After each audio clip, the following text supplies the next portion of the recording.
Para dar inicio a la exposición, quisiera presentarles al expositor. El día de hoy estamos con Jorge Escudero.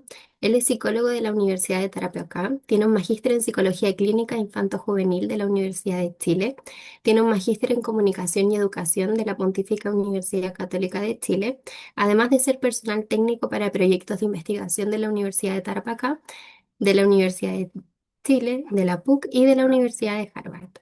Así que, sin más que decir, les dejo con Jorge para que puedan comenzar y espero que tengan una muy buena jornada. Gracias, Constanza. Buenas tardes a todas, a todos. Muy bienvenidas y bienvenidos a nuestro seminario. Realmente es un gusto poder compartir con ustedes hoy, especialmente porque estamos, bueno, dependiendo de desde dónde se estén conectando, estamos en un ambiente más de vacaciones, de pronto algunos ya de descanso, o prontos a descansar o ya descansaron, así es que tener estas instancias de encuentro, de formación y también de reflexión son, al menos desde mi punto de vista, muy interesantes. Además, ¿por qué estoy contento? Porque veo algunos nombres que conozco, así es que me alegra que estén aquí y que de pronto nos podamos volver a encontrar también en una próxima formación o en una próxima oportunidad. Yo pasaré a compartirles de inmediato el material que he preparado para ustedes precisamente para dar inicio a nuestro seminario, el que lleva por nombre Comunicación de malas noticias en la práctica clínica con el apoyo del protocolo SPICE, hoy día 7 de enero de 2026. Muy bienvenidos y bienvenidas a nuestro encuentro. Vamos a disponer de aproximadamente una hora para poder compartir acerca de esta temática tan importante y también para que ustedes vayan planteándose inquietudes y podamos también tener este espacio para compartir acerca de qué son las malas noticias. Vamos a entender el concepto de la comunicación de malas noticias y además vamos a conocer lo importante que es este protocolo que vamos a conocer también hoy día. A modo de presentación de nuestro seminario, bueno, ya Constanza lo había dicho, mi nombre es Jorge Escudero Bello. Yo trabajo ayudando a los profesionales, a las profesionales y a futuros profesionales a reforzar sus conocimientos sobre salud mental con el fin de potenciar las herramientas que ya tienen para prevenir o atender los dolores emocionales que surgen en las personas precisamente cuando enfrentan dificultades en su salud física o en su salud mental también. Como somos seres integrales, muchas veces ambas áreas son las que más vemos, pero los seres humanos también tenemos distintas áreas de desarrollo. Nuestra área espiritual, el área social, nuestra área emocional. Entonces, muchas veces cuando las personas enfrentamos situaciones difíciles o adversidades, necesitamos que existan profesionales que intenten entendernos o que nos entiendan, que vean que nosotros estamos haciendo el intento por comprenderles. Es un punto a favor de su recuperación porque se sienten en un espacio más cómodo, en un espacio habilitado para poder hacer preguntas. ¿Qué más les quiero compartir? Tenemos dos grandes objetivos para hoy. Mi meta es que cuando nos despidamos hoy día hayamos cumplido estos objetivos. Primero, comprender la importancia de la comunicación de malas noticias, que vamos a resumir. La literatura científica se resume con CMN, Comunicación de Malas Noticias, y vamos a tener la meta también de conocer la metodología de trabajo desde el protocolo SPICE. Así es que, bueno, vamos a lanzarnos entonces a conocer qué son las malas noticias. Primero, antes de hablar de la comunicación de malas noticias, vamos a hablar de las malas noticias. Todas las personas hemos recibido o vamos a recibir malas noticias, lamentablemente. Estas malas noticias se definen como toda información que se nos entrega y que marca muchas veces un antes y un después en nuestra historia de vida. Si pudiésemos ponerle como un termómetro de intensidad o de malestar, vamos a tener distintos niveles de intensidad en cuanto a cómo influyen las malas noticias en nuestra calidad de vida, en el día a día, en nuestra percepción del mundo, en cómo nos percibimos nosotros. Y cuando hablamos, por otro lado, de la comunicación de las malas noticias, decimos que ya no da lo mismo comunicar la información. Ahora tenemos que centrarnos en que vamos a crear una estrategia para comunicar adecuadamente, oportunamente y de forma ética aquellas malas noticias. El concepto de la comunicación de malas noticias em, surge mucho desde el ambiente médico, por ejemplo, desde cómo un doctor o una doctora le va a entregar un diagnóstico que podría ser una mala noticia para una persona. Sin embargo, se fue avanzando en este campo y se ve que no solo los doctores y las doctoras necesitan formarse en este tema para humanizar el trato, sino que todos los y las profesionales que trabajamos entregando un servicio a otras personas. Y ahí estamos los profesionales de la psicología, profesionales de la terapia ocupacional, fonoaudiología, los y las profesionales de la enfermería, técnicos en enfermería a nivel superior, o sea, y tendría un listado mucho más amplio de todas las profesionales y los profesionales que muchas veces tienen la misión de entregar una mala noticia o a veces tienen la misión de hacer la traducción de esa mala noticia. Así es que vamos a ver varios ejemplos que nos conducen a saber cómo comunicar estas malas noticias y cuáles podrían ser algunas de ellas.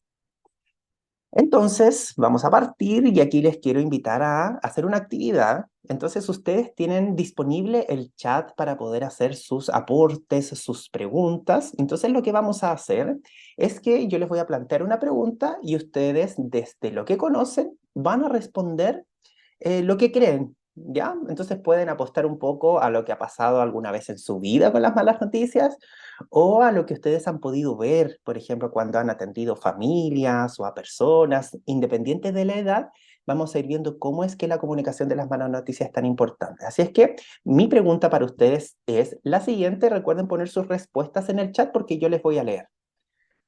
¿Cómo influyen las malas noticias en la vida de las personas? Les leo. A ver, ¿qué opinan ustedes?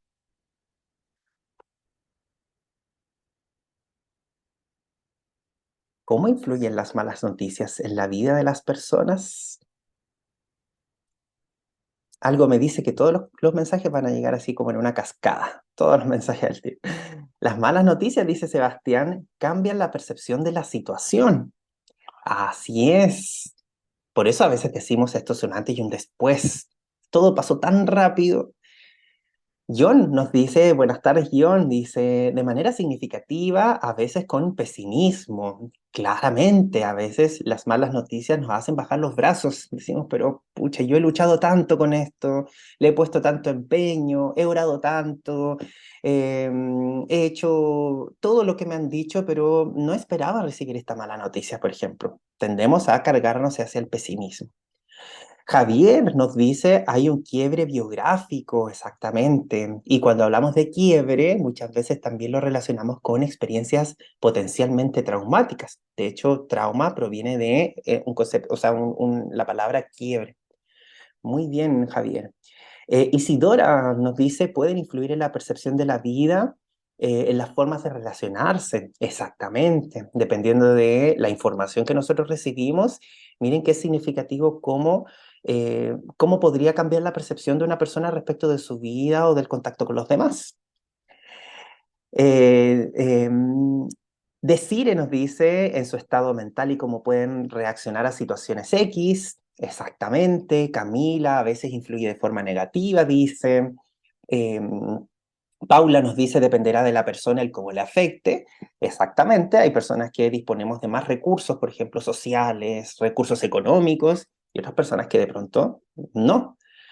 Amerá nos dice es como una persona en cómo la persona va a tomar en adelante un evento traumático. Exactamente. Entonces está súper interesante saber cómo comunicar estas malas noticias, porque muchas veces de nosotros va a depender si esto eh, acarrea o trae aparejada una emoción muy dolorosa o bien cómo vamos a crear el contexto para acoger a esa emoción dolorosa. ¿Por cuánto tiempo va a durar, por ejemplo?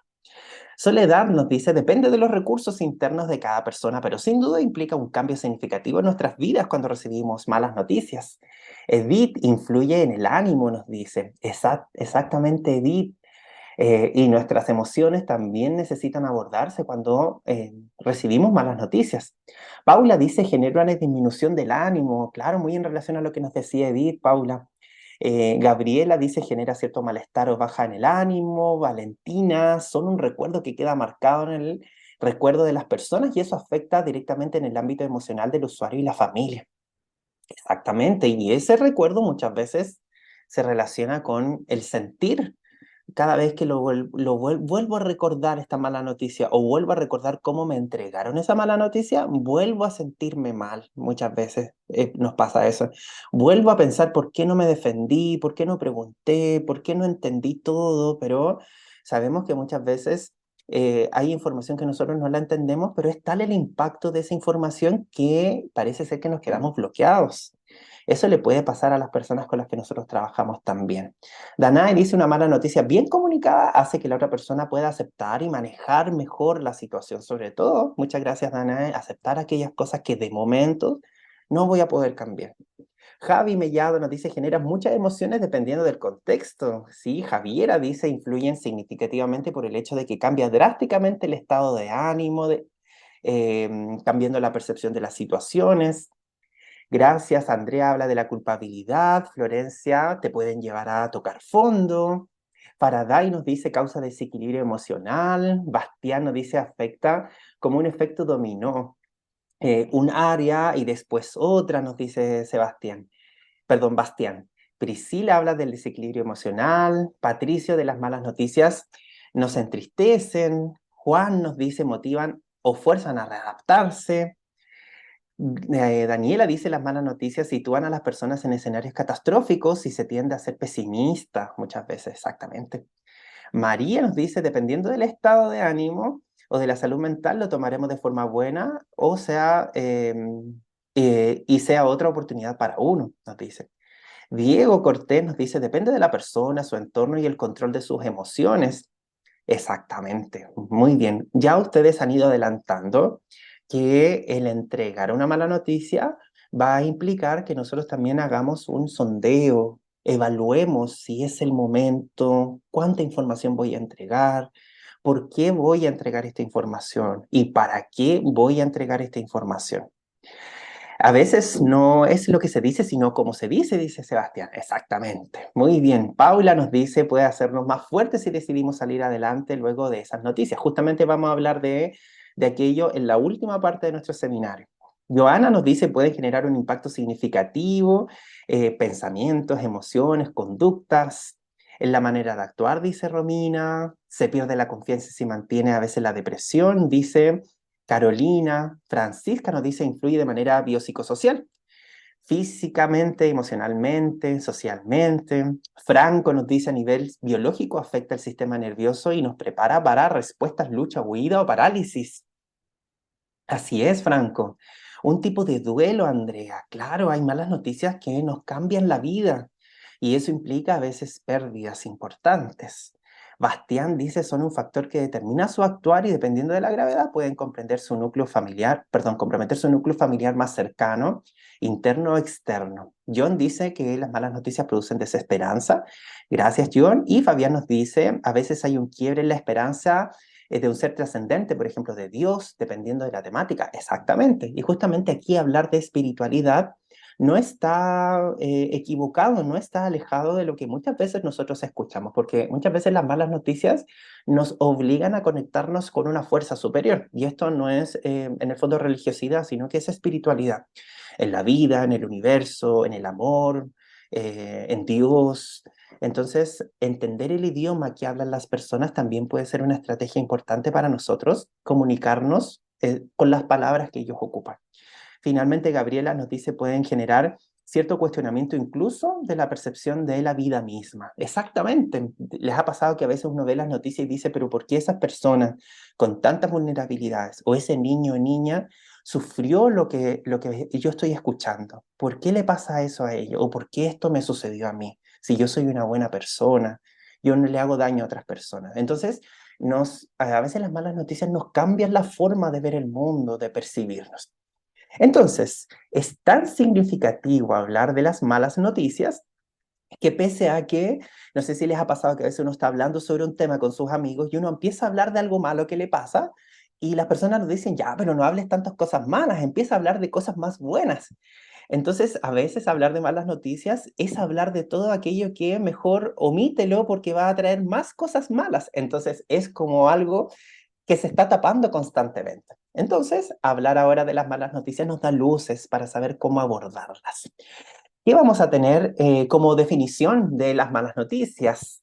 Una mala noticia, entonces, es cualquier información que genera un quiebre, como dijeron ustedes, en las expectativas de una persona sobre su futuro. Se trata de circunstancias en las que la información provoca una disrupción severa en la vida de las personas. Entonces, todas las veces en las que nosotros traemos a la mente una mala noticia que hayamos recibido, por algo está en nuestra mente tan fresquito, tan reciente, porque es una información que generó un impacto en nosotros. Y es en ese momento en el que se nos comunicó esa mala noticia que a veces nosotros recordamos todos los detalles, el día, la hora, las personas que estaban. Entonces, si nos ponemos en el lugar de las personas que nosotros acompañamos, o vamos a acompañar desde la profesión en la que estemos o en la que vayamos a estar, es que para nosotros es importante atender primero a los factores sociales relacionados con las malas noticias. Por ejemplo, hay veces en las que socialmente no es bien visto hablar de malas noticias. El ejemplo que yo les daba, no hables de malas noticias porque vas a traer más cosas malas, ¿no es cierto? Pero son como variables relacionadas con el último punto, variables culturales. Pero hay que hablar de aquello que no está funcionando o que nos duele. Factores educacionales. A veces cuando disponemos de menos información sobre un tema, tendemos a interpretar la mala noticia como algo mucho más difícil de lo que ya es. Por ejemplo, si yo voy donde ya voy a tener una consulta médica y me señalan que yo tengo diabetes. Entonces, si yo dispongo de poca información respecto a la diabetes, yo podría correr el riesgo de saber que esto es una enfermedad y yo he escuchado que le afecta a muchas personas y que muchas personas podrían morir. Entonces, yo voy a morir. Pero la parte educativa tiene que ver con que nosotros entreguemos información respecto de este diagnóstico, por ejemplo. Por qué sucede, cómo nos vamos a cuidar, cómo vamos a manejar nuestra alimentación, la actividad física, es decir, el tema educativo para nosotros es importante. Tal como desde la psicología nosotros hacemos psicoeducación, en la entrega de las malas noticias debemos saber cuánta información tienen las personas sobre aquella mala noticia, precisamente para disminuir al mínimo aquellos factores estresantes. Y también hay factores culturales relacionados con las malas noticias. Entonces, todo aquello que nuestra cultura nos entrega funciona como un secreto a voces. No recuerdo dónde lo leí, pero sé que alguien me dijo que si yo hablaba de este tema podría traer más cosas malas, o que de pronto las malas noticias mejor que yo no las comparta con nadie, porque, ay, no sé, como también como las buenas noticias mejor que tú no las compartas con nadie. Eh, Hay muchas variables culturales relacionadas con estas temáticas. ¿Y cuáles pueden ser esas malas noticias muchas veces? Por ejemplo, ¿qué escenarios frecuentes ustedes podrían ver o ya han visto? Un ejemplo, la enfermedad que usted tiene se llama diabetes tipo 1. Para una persona puede ser una pésima noticia, una muy mala noticia, mientras que para otra persona puede ser, uff, qué buena noticia, por fin ya sé lo que tengo. Entonces desde ahí yo ya puedo tomar un tratamiento. Pero la entrega de un diagnóstico es un escenario frecuente de una entrega de mala noticia, sobre todo cuando el diagnóstico está sujeto a un dolor, a un malestar que puede permanecer en el tiempo o que nos va a acompañar durante toda nuestra vida. El tema es que algo puede hacerse para ir manejando o conociendo este dolor. Otro escenario frecuente, no estamos teniendo los resultados esperados. A veces un mal pronóstico es una mala noticia. Hemos hecho todo lo posible, nos dicen nuestros compañeros de trabajo, para que nosotros acompañemos a las familias, pero lamentablemente no está funcionando nada de lo que hemos implementado. Esa puede ser una muy mala noticia para muchas personas. Otro aspecto, por ejemplo, en las personas que están hospitalizadas. La señora Marta, con quien usted compartía la habitación, falleció. Para muchas personas, esa puede ser una muy mala noticia, porque muchos podrían decir, si esto le pasó a ella, que nos parecíamos tanto, entonces el siguiente o la siguiente soy yo. O es el otro duelo que vivimos las personas. Murió mi amigo, mi amiga, por ejemplo. Cuando fallece un ser querido, un amigo o amiga, un amigo o amiga o compañero o compañera que me acompañó en este tratamiento, también es una mala noticia que llega mientras yo estoy haciendo todo el esfuerzo por recuperarme. Otro escenario frecuente es la entrega de malas noticias. Hemos hecho todo lo posible, pero el pronóstico es desfavorable. Esa también es una mala noticia que se puede entregar. Estos son los escenarios frecuentes con los que nos encontramos.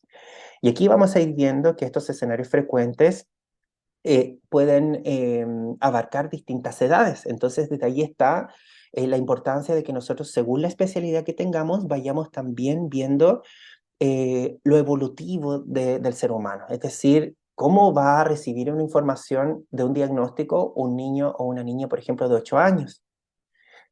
¿Tendré que entregar la información solo a él o a ella? ¿O también incorporo a su familia? Algunas veces nos podemos preguntar eso. Si es un adulto o una adulta mayor. A veces yo me tendría que asegurar si me escucha bien, si me puede ver bien, si necesito estar acompañado. Entonces, todos estos escenarios despiertan también dudas respecto de cómo avanzar.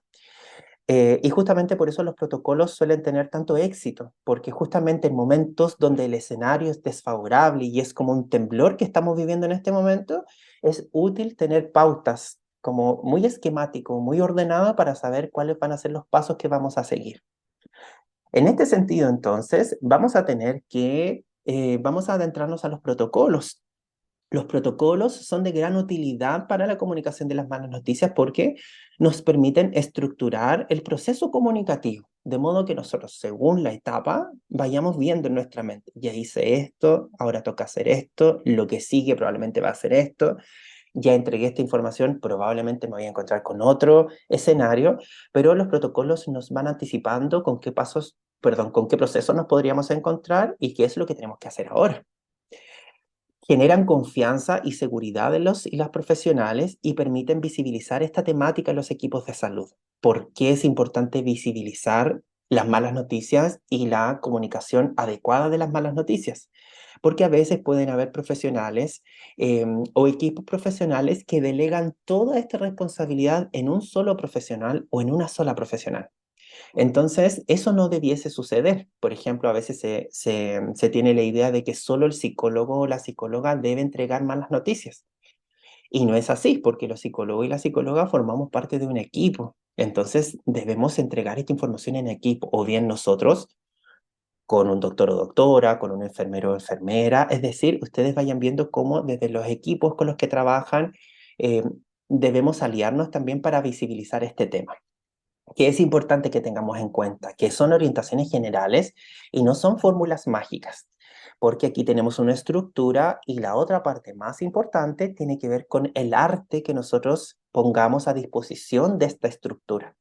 Y aquí está el respeto que nosotros tenemos, la información que manejamos, el cómo vamos a manejar, más bien cómo vamos a gestionar nuestras emociones, porque vamos a tener la idea de que entregar malas noticias no es agradable. Eh, También muchas veces nos puede dar tristeza entregar esta mala noticia. No es, eh, a veces es muy frustrante saber que yo he hecho todo el esfuerzo porque esta persona pueda sentirse mejor y aún así esto no ha funcionado. Entonces, la parte que tiene que ver con nosotros, los protocolos nos ayudan, pero no es una receta así estructurada ni mágica, sino que nosotros también tenemos que ver cómo estamos, que en el fondo es ver nuestro termómetro. ¿Para qué vamos a tenerlos en cuenta estos protocolos precisamente antes de lanzarnos al protocolo Spikes? Porque nos ayudan a acoger empáticamente la experiencia. Seguir ciertas etapas nos ayuda a ir poniéndonos en el lugar de la persona e ir ideando estrategias que nos ayuden a que las personas nos entiendan, que tengan la confianza para contarnos, para darnos más información. Si tenemos más información, es más probable que podamos hacer los ajustes necesarios al acompañamiento que estamos entregando. ¿Y qué es importante tener en cuenta en este aspecto? Que muchas veces se ve en los equipos que trabajan con otras personas, independientemente del área en la que se encuentren, que muchas veces hay una resistencia a incorporar el mundo afectivo de los profesionales. Entonces, no sé si de pronto ustedes han escuchado o les han dicho que tú deberías ser más duro o más dura, o entonces no sirve para trabajar en esto. ¿Por qué? Porque se ve frecuentemente que hablar de sentirse triste por la situación de otra persona, sentirse frustrado, a veces está mal visto.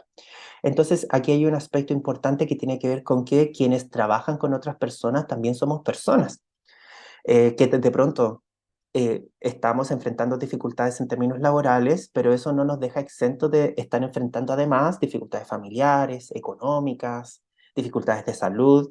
Entonces, esto permite tener equipos que están mejor preparados para acoger el dolor de los propios compañeros y compañeras de trabajo.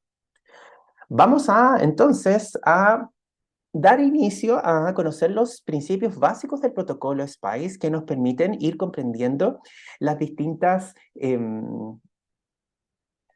eh, ustedes, perdón, Patricio, acabo de ver recién tu mensaje. Déjenme ver si puedo dejar de compartir en caso de que más personas estén viendo.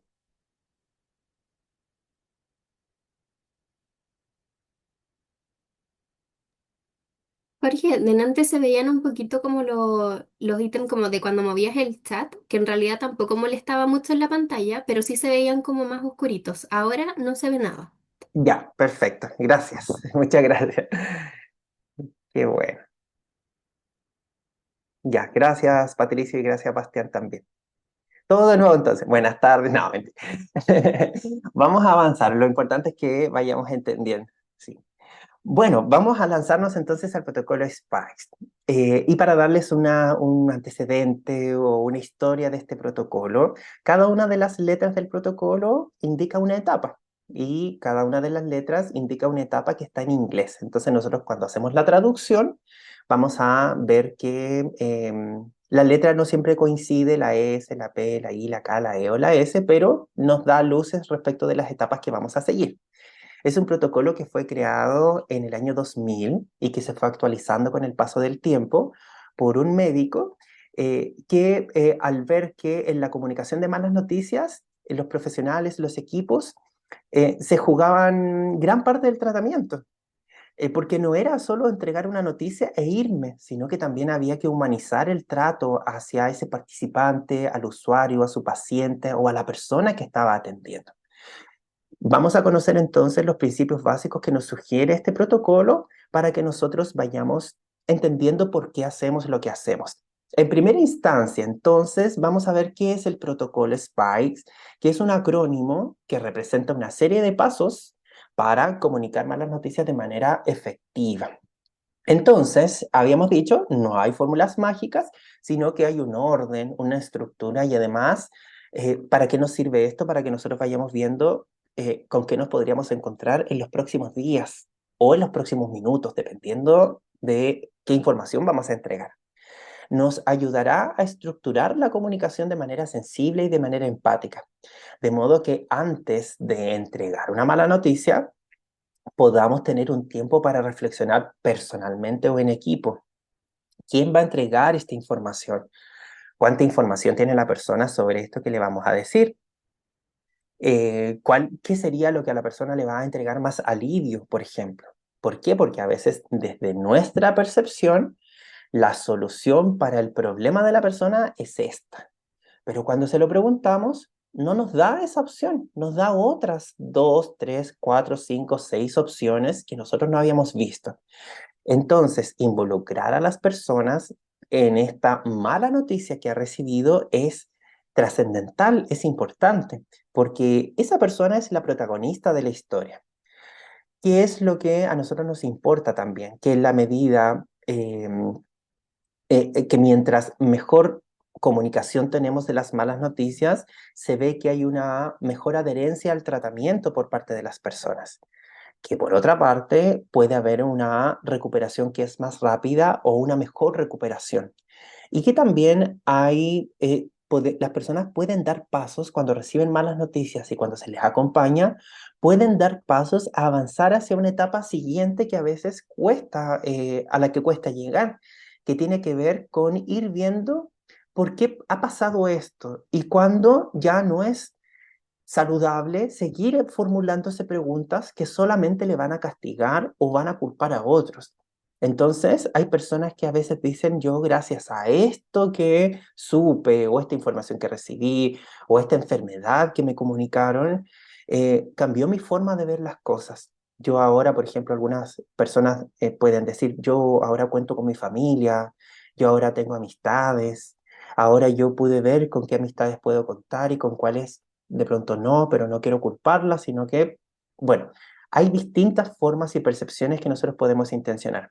El tema es que la entrega de estas malas noticias no sea algo a la rápida, ni que yo diga, ah, bueno, tengo 5 minutos para entregarlo, rapidito, le tengo que decir esto, yo me tengo que ir. No, que es mayormente el dolor o la queja que tienen muchas personas. Cuando el doctor o la doctora, el psicólogo o la psicóloga, independientemente de la profesión, me entregó esta información, yo me sentí mal, me sentí como un número más, o no me entregó la información directamente, sino que le pidió a otra persona que no sabía, o esta información yo de casualidad la supe porque me la entregó la secretaria o el secretario, pero no el doctor o la doctora. Entonces, es aquí donde debemos tener mucho cuidado, porque además de la situación difícil que las personas podemos vivir, sumarle más dificultades a esta situación a veces es innecesario. Vamos a ir viendo entonces cada una de las letras y el acrónimo que vamos a ir armando. En relación a la letra S, que hace referencia a la primera etapa que nosotros vamos a seguir, tenemos el setting, que tiene que ver con preparar el encuentro. Esto lo vamos a ir viendo en detalle en unos minutitos más, ¿ya? Pero lo voy a ver ahora de modo general para que vayamos viendo en nuestra mente y vayamos organizándonos sobre estas 6 etapas que vamos a seguir. Primero, preparamos el encuentro. Y esto tiene que ver con que antes de que nosotros nos aproximemos a las personas, también debemos prepararnos nosotros. ¿Cómo me siento emocionalmente con esto? ¿Dónde voy a entregar esta información?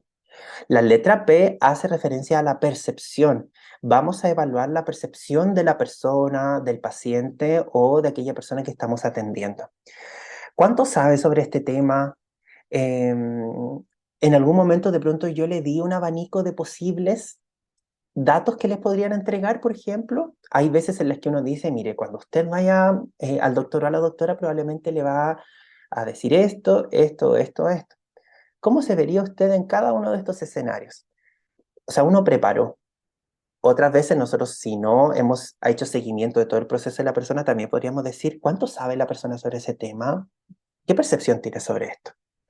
La letra I hace referencia a una invitación más bien una invitación para obtener la aprobación, es decir, nosotros obtenemos la aprobación de la persona para entregarle la información que nosotros queremos entregarle. Y es ahí donde le podemos preguntar, ¿usted desea que podamos conversar ahora acerca de este tema? ¿Por qué es importante que la persona pueda decidir sobre aspectos que para nosotros son pequeños, pero puede ser que no son pequeños para las otras personas? Porque la idea es que él o ella se sienta con control, que pueda decir, por ejemplo, lo que pasa con frecuencia es que nos dicen, ¿sabe qué? Todavía no llega mi esposo, entonces yo prefiero que cuando él llegue, usted venga para que nos explique a los dos. ¿Se imagina si yo no le pido la aprobación? La persona se va a sentir con esta tensión de que tengo que entender todo. Conocimiento, la letra K, hace referencia a dar el conocimiento o entregar la información. Como ven, para llegar a entregar la información ya hemos seguido antes varias etapas para entregar la información. Vamos a tener algunas estrategias que podemos ocupar precisamente para entregar la información. Por ejemplo, no va a ser lo mismo que yo entregue la información de pie y la persona acostada a que yo me siente y estemos al mismo nivel, por ejemplo. Ahí también nos podemos preguntar qué información es necesario que yo entregue ahora y qué información de pronto es necesario que esperemos.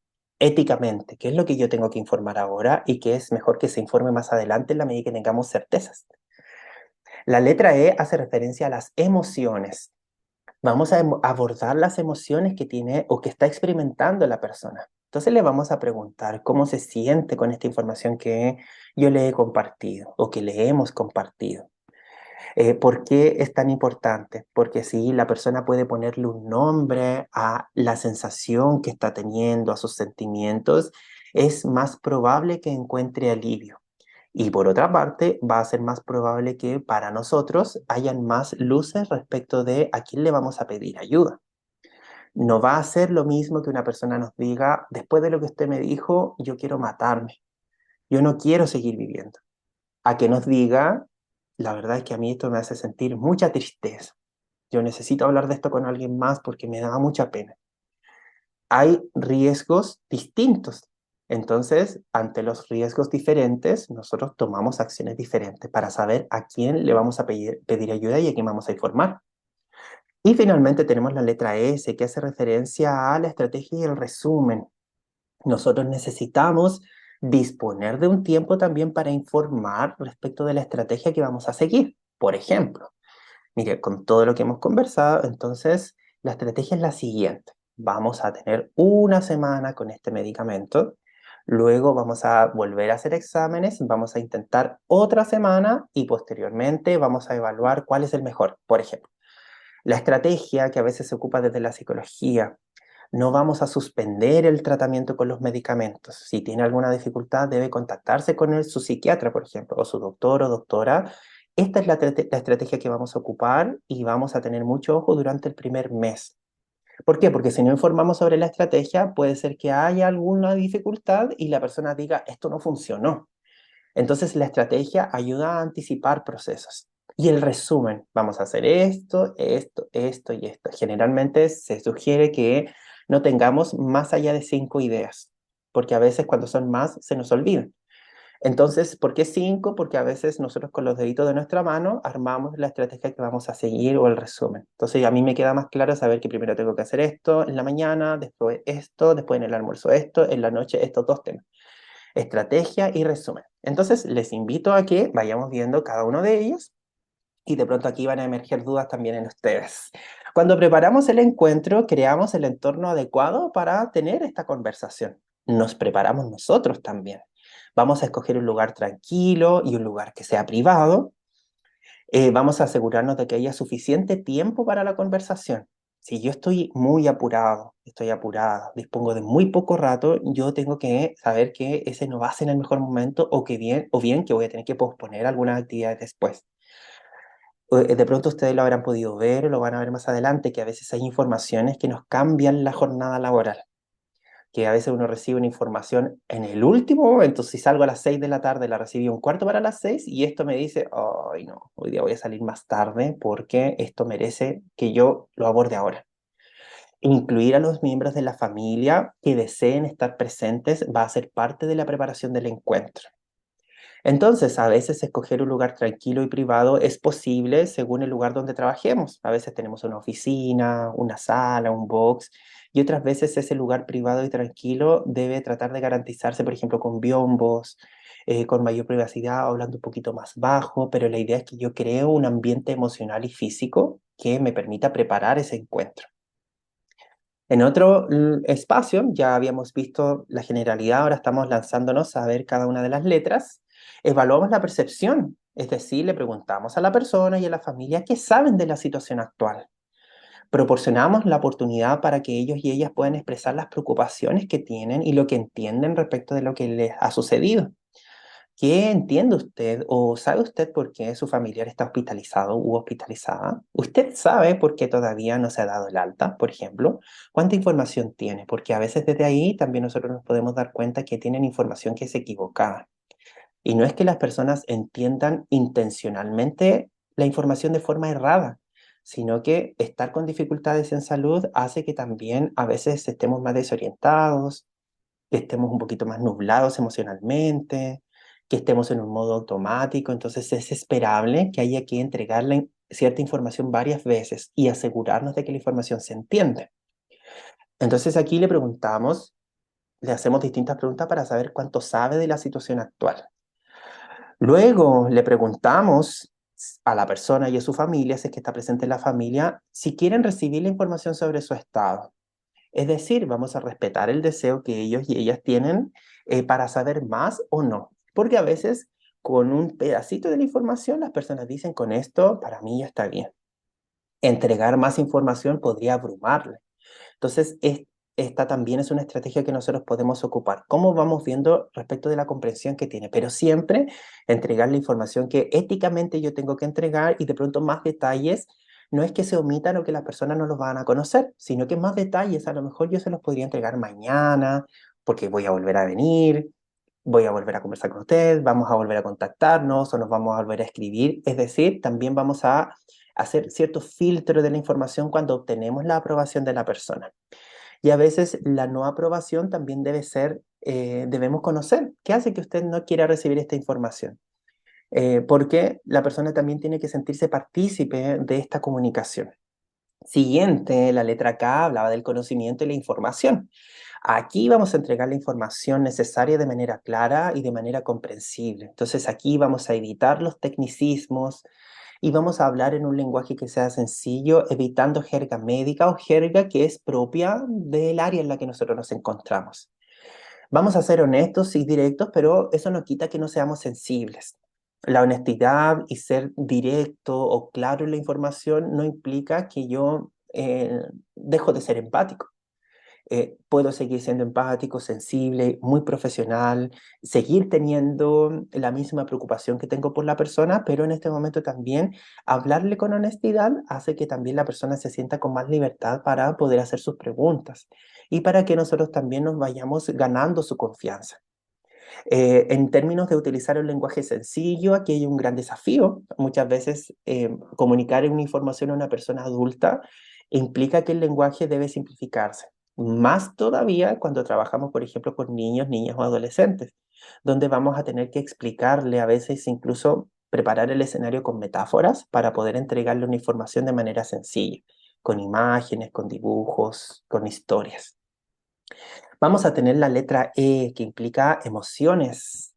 Por eso es tan importante hablar sobre esta temática, porque reconocer y validar las emociones que surgen tras la noticia va a ser importante. Es decir, en esta etapa nosotros escuchamos activamente lo que la persona nos compartió. Hemos dado espacio para que nos cuente de cómo se siente. Vamos a proporcionarle ese apoyo emocional. Entonces, ¿por qué a veces acoger las emociones dolorosas de otras personas nos cuesta? Porque a veces desde la educación emocional no disponemos de tantas herramientas para saber qué hacer. Pero ya que ustedes están aquí, nosotros estamos aquí, estamos un paso adelante. Entonces decimos, si yo dejo pasar esta tristeza o algo como que no escuché o como que no vi, esa tristeza puede que genere dificultades para más adelante. Entonces hablemos de esa tristeza. ¿Qué le hace sentir triste en este momento? ¿Qué hace que usted se sienta triste? Y aquí va a ser importante el cómo lo preguntamos. No es lo mismo preguntar por qué se siente triste a preguntarle qué hace que usted se sienta triste. La primera pregunta, el por qué, es más bien el por qué lo podemos ocupar para preguntar por pensamientos o por acciones. Y el qué hace que lo podemos ocupar mucho cuando hablamos de emociones, sensaciones. ¿Qué hace que usted se sienta con rabia? ¿Qué hace que usted se sienta frustrado, frustrada? Hay veces en las que muchas personas dicen, pero es que yo ya sé qué hace que se sienta triste. Pero una forma de mostrar que yo estoy haciendo el intento por comprenderle y de empatizar es que yo le pregunte, a pesar de que yo me sepa la respuesta, ¿qué hace que usted se sienta triste, por ejemplo? Y mi tono, el mirarle a la cara, el sentarme, estar al mismo nivel en cuanto a la conversación, va a ser clave para que esa emoción sea abordada. Como ven, necesitamos tiempo para esto. Y no necesariamente tengo que estar solo o sola. Yo podría estar con un compañero o compañera que a lo mejor pueda encargarse del abordaje de las emociones, por ejemplo. Y yo puedo ser muy bueno, por ejemplo, en entregar la información más técnica, pero más simplificada. Y la letra S hace referencia a la estrategia y al resumen, es decir, vamos a discutir los pasos y resumir lo que se ha hablado. Vamos a proporcionar un plan de acción y un plan de seguimiento y asegurarnos de que todos comprenden la información y los próximos pasos. Entonces aquí nos vamos a poner en un escenario. Es como que nosotros tenemos un dolor de estómago muy fuerte y nos dan... Ah, no, vamos a poner otro escenario. Vamos a imaginar que tenemos amigdalitis y nos dan antibióticos. Entonces, cuando los profesionales y los profesionales que nos atienden nos dicen, miren, usted se va a empezar a tomar el antibiótico hoy día, pero el dolor no se le va a pasar inmediatamente. Va a tomar varios días, 3 días, 4 días. Si se empieza a sentir bien, no deje de tomar este antibiótico, por ejemplo. Por eso el tratamiento es por una semana. Entonces, ese es el plan, a fin de que mañana, cuando yo despierte y siga sintiendo dolor en mis amígdalas, yo no diga, ay, esto fracasó, esto no sirve, sino que yo tenga la oportunidad de decir, ah, bueno, ya me dijeron que esto iba a ser así, entonces tengo que seguir con con el proceso que estoy siguiendo, porque esto era parte de lo que me dijeron, estoy haciendo las cosas bien. ¿Y qué más vamos a tener? Entonces, hemos pasado por todas las etapas sugeridas, que es lo que nosotros vamos a ver también en extenso cuando estemos en nuestro curso. Avi nos dice Florencia, también informar si el medicamento interfiere con otros fármacos. Por ejemplo, aquellos profesionales que entregan fármacos. Por eso les preguntan o nos preguntan muchas veces, ¿está tomando algún medicamento por una enfermedad crónica? ¿Cuáles son? ¿En qué momento? ¿Toma algún suplemento? Así sea un suplemento natural, vitaminas, pero uno lo informa. Desde el área psicosocial, nosotros también nos interesa saber más. Por ejemplo, ¿con quién vino hoy día? ¿Qué vínculo tiene usted con esa persona? Porque esas van a ser sus redes de apoyo, por ejemplo. Eh, Ahora que hemos terminado de conversar, ¿qué va a hacer ahora? No es lo mismo que la persona luego de una mala noticia se vaya sola a su casa a que le podamos sugerir que alguien la venga a buscar, por ejemplo. Es algo parecido a lo que se hace con algunos, a ver, como con algunos exámenes. Se han dado cuenta que a veces ciertos exámenes nos piden que vayamos acompañados, porque por la anestesia o por el malestar que acarrea, uno podría sentirse mareado o con náusea. Entonces tiene que venir acompañado y si no viene acompañado, el examen no se le puede hacer. Entonces, aquí en la entrega de las malas noticias, este orden también nos invita a organizarnos, a planificarnos. ¿Con miras a qué? A que nosotros vayamos otorgando el espacio para que las personas, cuando reciben la información, puedan sentir que este no es el término de su vida, sino que ahora pasamos a una nueva etapa.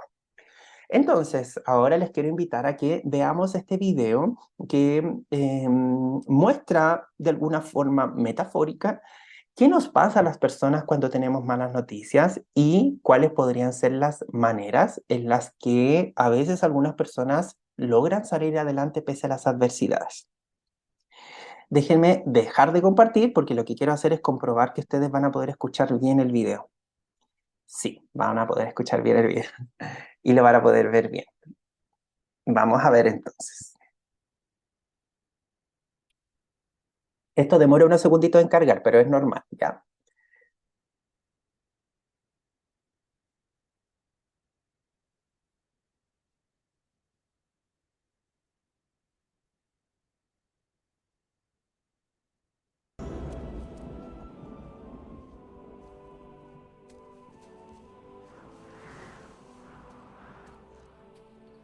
¿Qué fue eso?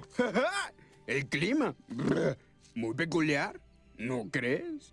Sí, parece que los vientos cambian. Ah, el cambio es bueno. Sí, pero no es fácil. Sé lo que tengo que hacer, pero si regreso tendré que enfrentarme al pasado. Y he estado huyéndole desde hace tanto. ¡Ay! ¿Por qué hiciste eso? No importa. Está en el pasado. Sí, pero me dolió. Oh, sí, el pasado puede doler. Pero según lo veo, puedes o huir de él o aprender. ¡Ah! ¿Ves? ¿Y qué es lo que vas a hacer? Primero, te quito el bastón. No, no, no, no, no. No, mi bastón. Oye, ¿a dónde vas? Voy a regresar. ¡Eso! ¡Anda! ¡Date prisa!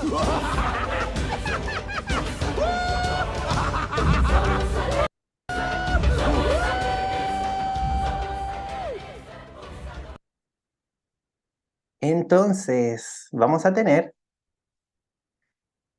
que muchas personas, según la manera en la que se haya hecho el abordaje, el acompañamiento que haya recibido, muchas personas encuentran un sentido de crecimiento tras la adversidad. Es importante tener en cuenta que esto no minimiza el dolor que las personas hayan sentido o que hayamos sentido. Entonces, ¿por qué es tan importante que nosotros planifiquemos la entrega de las malas noticias, que lo adecuemos a las edades, a acciones, actividades, a la organización como equipo?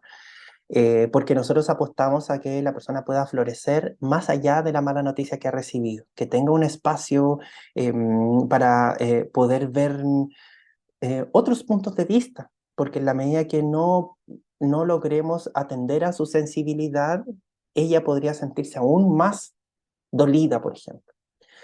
¿Qué es lo que sucede? Y aquí vamos a tener dos puntos claves que están escritos aquí, pero igual los quiero dejar muy ordenaditos. Primero, muchas personas logran salir adelante frente a la adversidad, nuestra resiliencia.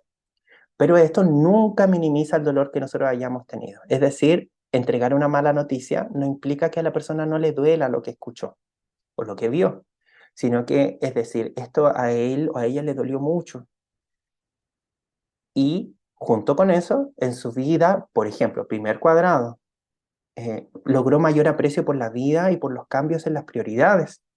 Le ha pasado que algunas veces decimos, o algunas personas dicen, esto que sucedió me cambió las prioridades en mi vida. Antes mi prioridad era el trabajo, eran mis amistades, era mi familia, ahora mi prioridad es mi salud, porque descubrí que sin salud las cosas de mi trabajo no lo puedo disfrutar tanto, por ejemplo.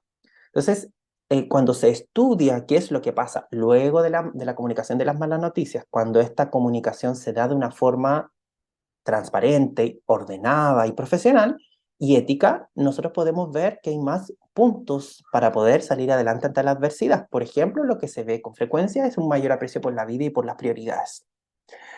Las relaciones interpersonales más íntimas se tornan más íntimas y son más significativas. Desde ahí está esta idea de que muchas veces uno dice, ahora pude ver con quiénes puedo contar en este aspecto, por ejemplo.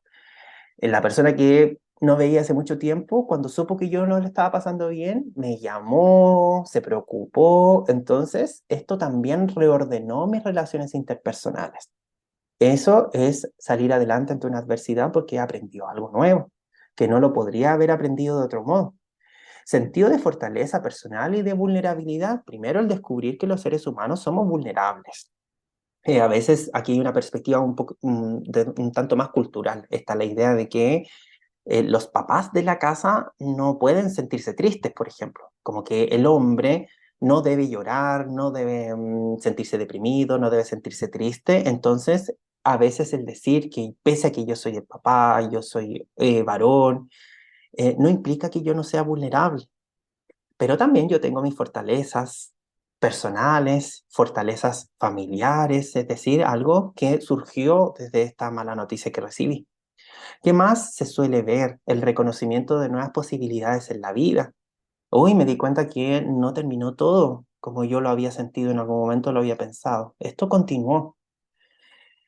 Y hay muchas veces un desarrollo espiritual y un compromiso existencial. No quiere decir que tengamos que tener todas estas señales como señal de que salí adelante pese a la adversidad, sino que hay veces en las que las personas dicen, mira, yo luego de esto vi la vida de un modo distinto.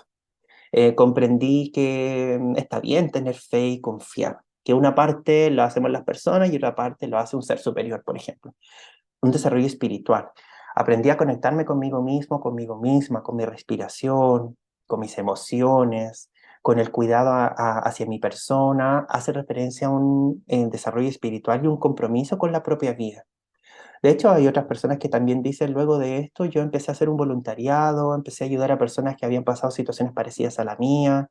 Entonces, ¿cuánto puede cambiar la vida de las personas cuando esta entrega de información se hace de una manera humana, honesta, transparente, pero no al azar, sino que de manera ordenada? Y ahí tenemos una gran oportunidad, porque dejar huellas en esos procesos más difíciles puede ser dejar huellas para bien o para mal. Y por supuesto que aquí nosotros estamos entrenados para dejar las mejores huellas en los procesos y en la vida de las personas. Les quiero compartir además que nosotros hemos visto en este seminario una parte importante del trabajo que nosotros hacemos en la comunicación de las malas noticias. Ustedes lo dijeron, no es como la información que entregamos, sino cómo la entregamos. Esto puede cambiar la vida de las personas. Lo entendemos como un antes y un después, muchas veces las malas noticias. Y van a haber detalles que nosotros vamos a necesitar trabajar. Entonces, vamos a tener como, bueno, a propósito del curso que se va a sortear en un ratito más, la beca, en el curso que vamos a tener de protocolo y aplicación del modelo SPICE, vamos a ver más detalles respecto de la comunicación de las malas noticias. En una primera instancia vamos a ver el protocolo con más detalle, vamos a hablar de la entrega de malas noticias con distintos ejemplos, el cómo entregarlas, y vamos a tener también los componentes del protocolo con más detalles, con preguntas sugeridas. Vamos a tener también cómo vamos a hacer la adecuación para personas adultas y para niños, niñas y adolescentes. Vamos a ver estrategias que podemos ocupar, por ejemplo, cómo crear cuentos. Yo les voy a dar herramientas para que también puedan utilizar la inteligencia artificial para crear cuentos personalizados o cómo crearlos con las personas, con la elaboración de algunos pictogramas, con la elaboración de ciertos materiales audiovisuales que pueden ser de gran utilidad para preparar la entrega de las malas noticias.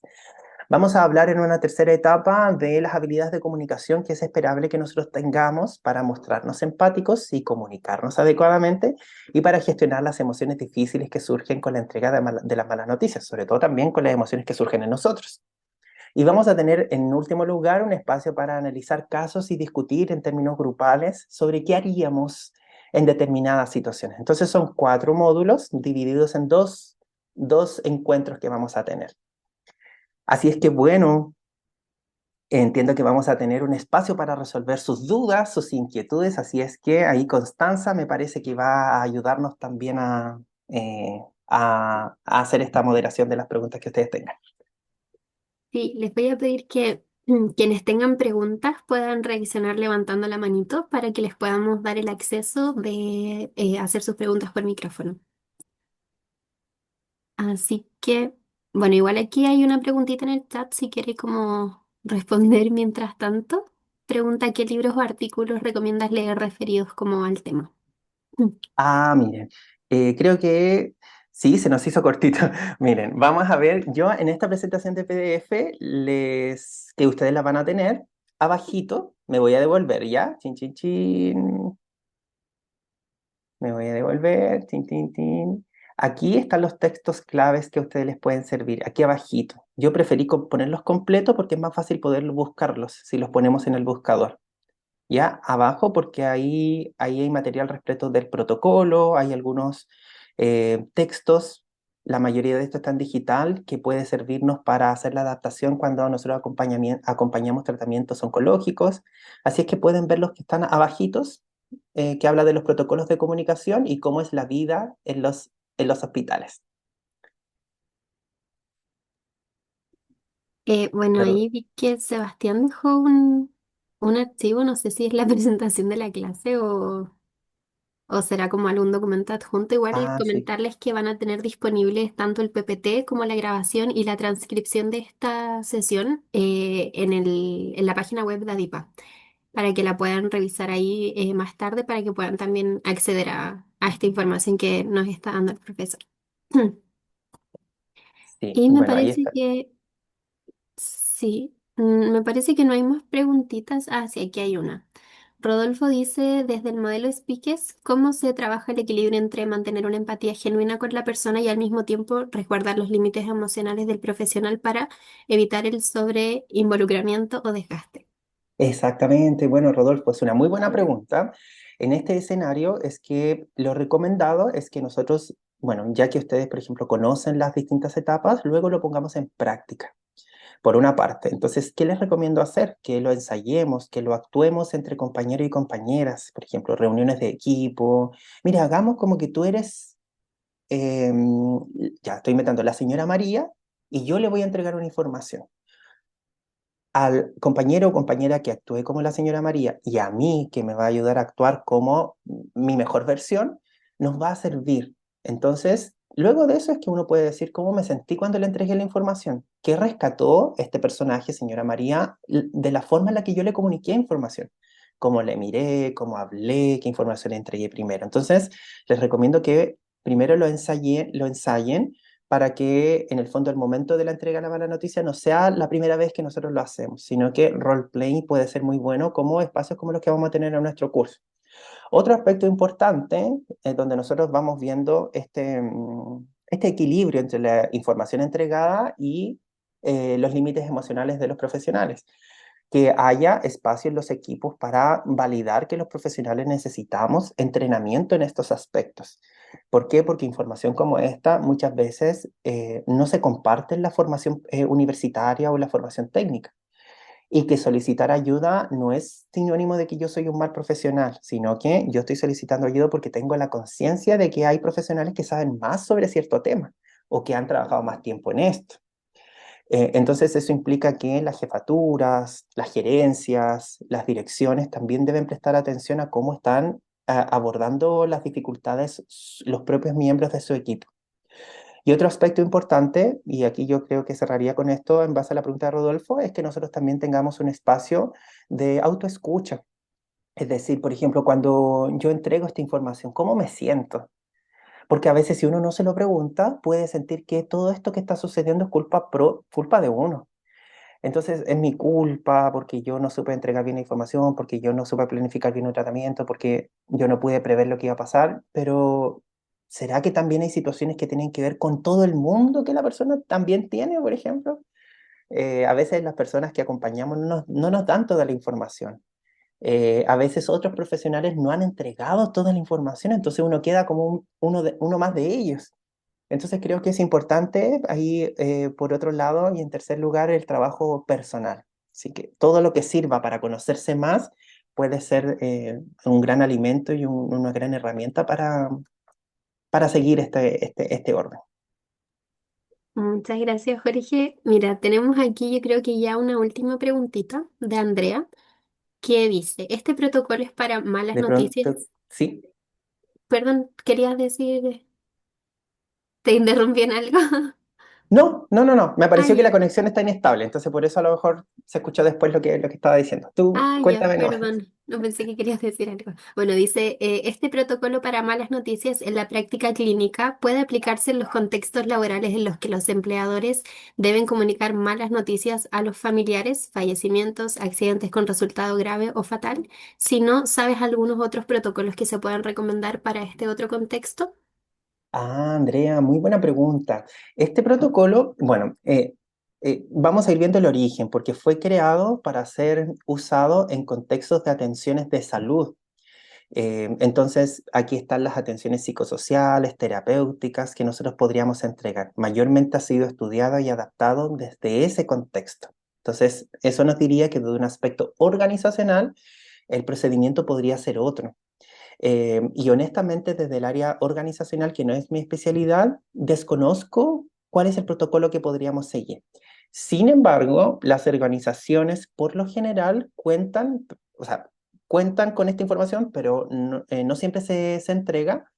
Muchas veces los equipos de recursos humanos, gente y cultura, tienen las personas que trabajan allí ciertos protocolos, ciertas etapas que la misma institución se las entrega. ¿Ya? Entonces a veces se dice, bueno, que la persona se pueda ir, que a lo mejor se le pueda pasar a buscar, que a lo mejor hay una camioneta o un auto disponible para poder trasladarle a algún lugar. Pero si yo te tuviese que decir que el protocolo SPICE sí se puede aplicar en el contexto organizacional, ahí yo te diría que es mejor no aplicarlo porque está estudiado y adaptado para un contexto mayormente ligado a atenciones de salud.